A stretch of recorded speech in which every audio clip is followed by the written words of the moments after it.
আজ আমি জীবনে ফার্স্ট টাইম বানাতে চলেছি মাটির প্লেট।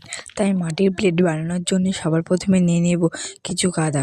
সেই কাদাটাকে আমি ভালো করে বেলুনের সাহায্যে বেলে যে প্লেট বানাবো সেই প্লেটের ওপরে একটি প্লাস্টিক জড়িয়ে তার উপরে সেই কাদাটাকে দেব ও কাদাটাকে দেওয়ার পরে চারিদিক থেকে ভালো করে চেপে চেপে সমান করে নেব ও একটি ছুরির সাহায্যে তার চারিদিকে বাতিল অংশগুলিকে আমি ভালো করে সমান করে কেটে নেব।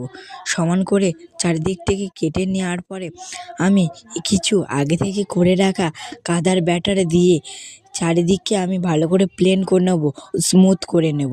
তারপরে আমি কাদা দিয়ে এই একটা সার্কেল বানাবো। এই সার্কেলটা আমি আমার প্লেটের ওপরে বসাবো। প্লেটের ওপরে সেই সার্কেলটি বসানোর পর চারিদিকটিকে আমি ভালো করে অ্যাটাচ করে দেবো যাতে না খুলে যায়। ও এর দেওয়ার কারণ হচ্ছে কি, যাতে প্লেটটি ভালোভাবে সম্পূর্ণভাবে বসতে পারে। ও তারপরে দেওয়ার পরে চারিদিক থেকে ভালো করে আমি কিছু ব্যাটার নিয়ে চারিদিকে ভালো করে বুলিয়ে দেবো ও চারিদিকে খুব পরিমাণ করে ও খুব ভালোভাবে দিয়ে দেবো। ভালোভাবে দেওয়ার পরে এই প্লেটটিকে আমার 15 থেকে 20 মিনিট শুকিয়ে নেব। শুকোনোর পরে প্লেটটিকে আমি একটু আস্তে তুলে সেই প্লেটটিকে সোজা করব।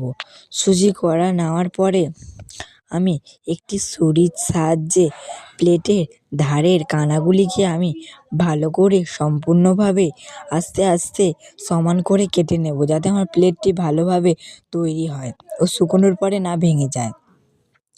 তারপরে কেটে নেব চারিদিকটি ভালোভাবে।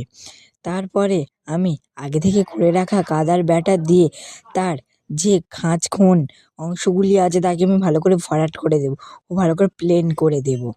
প্লেন করার পরে আমার সম্পূর্ণভাবে তৈরি হয়ে যাবে কাদার প্লেট। এই প্লেটটি তোমাদের কেমন লাগলো কমেন্ট বক্সে এর নামটাও কেমন লেগেছে বলে যেও, লাইক ও সাবস্ক্রাইব করে যেও। যেহেতু এটা আমার জীবনে ফার্স্ট টাইম মাটি বা কাদা দিয়ে কিছু একটা বানালাম। এই প্লেটটি অনেকটা সুন্দর হয়েছে। প্লেটটিকে অনেককে মিষ্টি বা লাড্ডু টাড্ডু দেওয়া যাবে। Hi guys.